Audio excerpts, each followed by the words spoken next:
What's up, America? How's it going, Canada? I'm Schiaffino Musarra, and I am standing here in the middle of beautiful downtown Stockholm, Sweden. I am the creator of a show called We Got This, which I am stoked to announce will be premiering September 3rd on Sundance Now. The story for We Got This revolves primarily around my character attempting to solve the legendary assassination of Sweden's former Prime Minister, Olof Palme. So, you were probably a lot like me back in 1999, the first time I came here, asking yourself this question: who the hell's Olof Palme? And how the hell did he manage to get himself shot?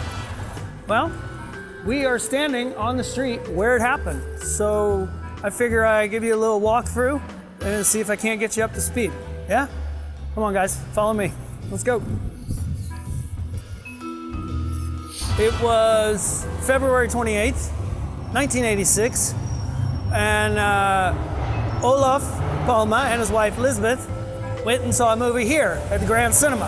After the movie, they decided to walk home.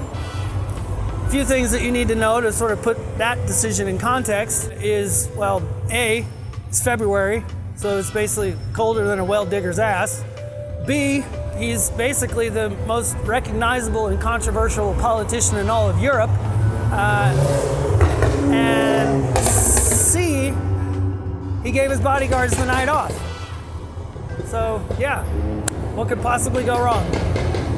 Let me show you. All right, so who was Olof Palme? First and foremost, he's a politician. But some people would consider him to be a social justice warrior. I'm not sure I'd put him in the same box as Martin Luther King, but they definitely fought for the same causes. And sadly, yeah, they met the same fate. Olof Palme was extremely vocal against the Vietnam War, so much so that the Americans got pissed, pulled their ambassador from Stockholm at the time, diplomatic dust-up. Offered asylum to people fleeing third world dictators in various places around the world, pissing off said dictators, obviously. He created this whole financial and political apparatus to help topple the South African apartheid regime way before it became trendy to do so. Most people loved Olof Palme, but some people think that, the few that didn't were certainly powerful enough to kill him. And obviously, I guess I kind of agree with that. So one of the weirder ironies of Palme's final walk was that he walked right past the place where he would be buried, only like 2 weeks later. I've probably been here 100 times since I started writing We Got This. I don't know. I just feel compelled to come by from time to time and offer my respects to a guy who, despite the fact that I had never met him, has completely changed the trajectory of my life. So thanks for that, Olof. I'll see you soon. Later, buddy.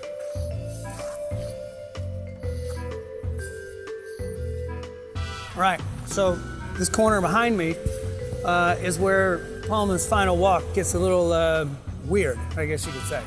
Olof and Elizabeth lived in Gamla stan. Translated, the old town, right? And the old town is basically that way. So crossing the street, if you're trying to go over there, didn't make a whole lot of sense.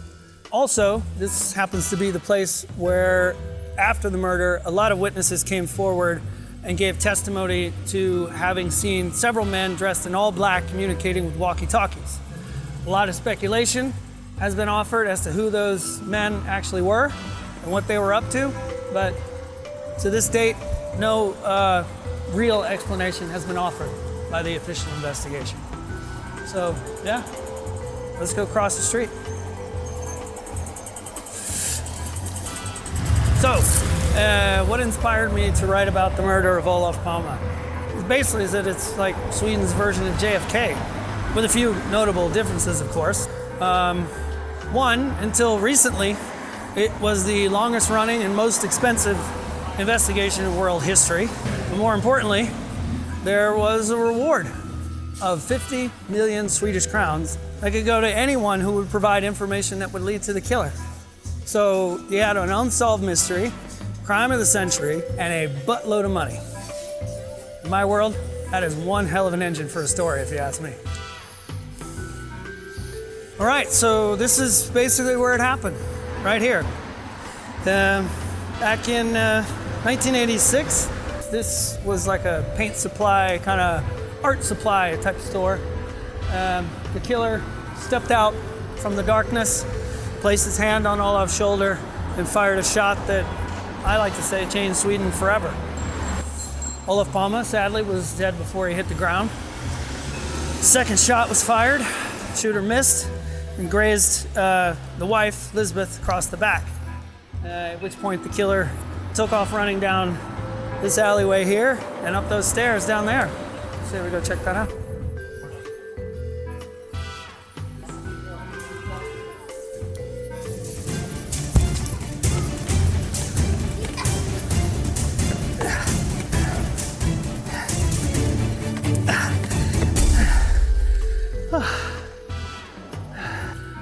Oh God. Okay. I can't tell you who killed Olof Palme, but what I can tell you is that he must have been in pretty good shape, because that sucked right there, big time.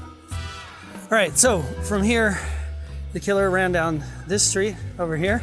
I think it's called David Balgera's Gaten or something. There was one witness who chased after him, but he more or less, just sort of vanished into the night, never to be seen again. The official investigation, maybe some of you read about it, recently closed. But those of us who know a lot about the case were deeply disappointed by the solution that was offered.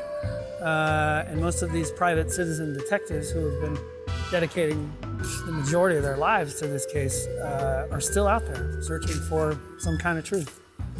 And look, I get it.